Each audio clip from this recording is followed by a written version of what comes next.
जो प्रॉब्लम खड़ी हो रहे और भविष्य में उनका जो मतदाता है जिन्होंने उनको चुन के दिया है उनके लिए वो कुछ कर नहीं पाए तो चुनाव कैसे लड़े, उनको कैसे फेस करे, ऐसी दुविधा में वो सब पड़े थे। और उन्होंने मुझे कहा कि हम लोग बार बार कोशिश की कि इसमें करेक्शन हो जाए। जो हम लोग पहले अलायंस में चुनाव लड़े थे, शिवसेना और भारतीय जनता पार्टी, ये नेचुरल अलायंस है, तो नेचुरल अलायंस के खिलाफ होकर हम लोग ये महाविकास आघाड़ी में थे। अब कुछ करेक्शन हो जाए तो ठीक हो जाएगा और दोनों विचारधारा वाली पार्टी जो है इस राज्य को विकास करेगी। लेकिन हम लोगों ने कोशिश की, मैंने भी कोशिश की, लेकिन हमें सफलता नहीं मिली दुर्भाग्य से। और इसलिए ये जो कदम उठाया है ये किसी को मंत्री या किसी, क्योंकि मंत्री हम लोग थे, किसी को कुछ पाने के लिए ऐसा नहीं हुआ है। ये निर्णय जो हुआ है एक आइडियोलॉजी की बात है, ये बाला साहब ठाकरे जी की हिंदुत्व की बात है और इस राज्य के विकास की बात है। इसे हम एजेंडा ये आगे लेके जा रहे थे और आज मैं धन्यवाद दूंगा।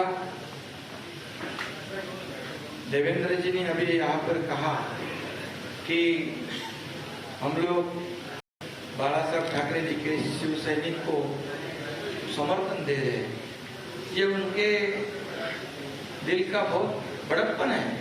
ऐसा कभी कोई करता नहीं जिसके पास 120 विधायक है, जिसके पास 120 विधायक होने के बावजूद ऐसा कोई ग्राम पंचायत और नगर सेवक का पद भी नहीं छोड़ता है। ये तो मुख्यमंत्री पद है और ये आज उन्होंने शिवसेना प्रमुख बाला साहब ठाकरे जी के सैनिक को एक सपोर्ट किया है।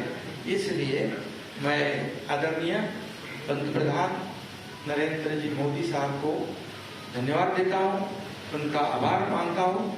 वैसे ही मैं गृह मंत्री अमित जी शाह साहब को भी धन्यवाद देता हूँ, उनका आभार व्यक्त करता हूँ। जेपी नड्डा जी अध्यक्ष हैं, उनका भी धन्यवाद। और खास करके मैं देवेंद्र जी को धन्यवाद देना चाहता हूँ क्योंकि वो खुद ही इस पद को प्राप्त कर सकते थे, लेकिन उन्होंने कहा है मैं भले मंत्रिमंडल में नहीं, लेकिन मैं इस राज्य के विकास के लिए सरकार के साथ हूँ। ऐसा जो इस राज्य में नहीं बल्कि देश में ऐसी मिसाल, एक मिसाल होगी और आज के जमाने में ऐसा करना मुझे नहीं लगता ऐसा कोई कर सकता है।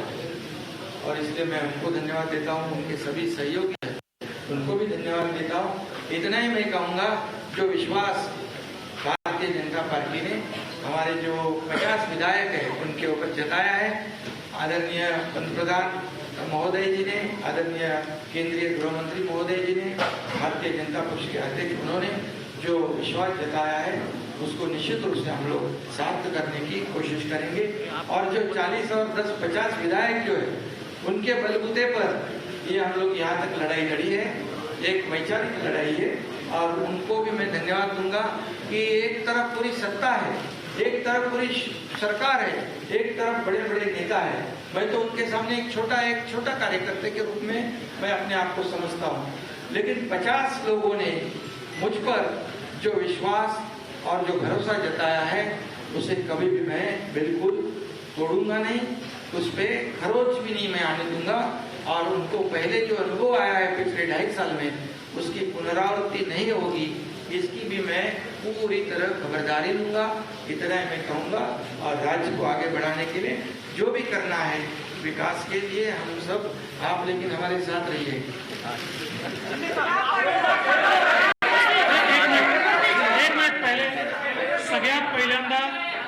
सगळ्यात पहिल्यांदा आपल्या माध्यमातून मी आमच्या तमाम कार्यकर्त्यांना विनंती करणार आहे, पाऊस खूप आहे, मांडव टाकलेला नाही आहे, कोणाला निमंत्रण जाऊ शकत नाही आहे, त्यामुळे छोटा शपथविधी सोहळा होत असल्यामुळे सगळ्या कार्यकर्त्यांची मी माफी देखील मागतो। भाजपचे असतील, एकनाथजींसोबत असलेले शिवसेनेचे असतील, की कोणालाही प्रवेश या ठिकाणी मिळणार नाही, त्यामुळे कोणी इथे येण्याचा प्रयत्न करू नये असंही मी आपल्या माध्यमातून त्या सगळ्यांना विनंती करतो।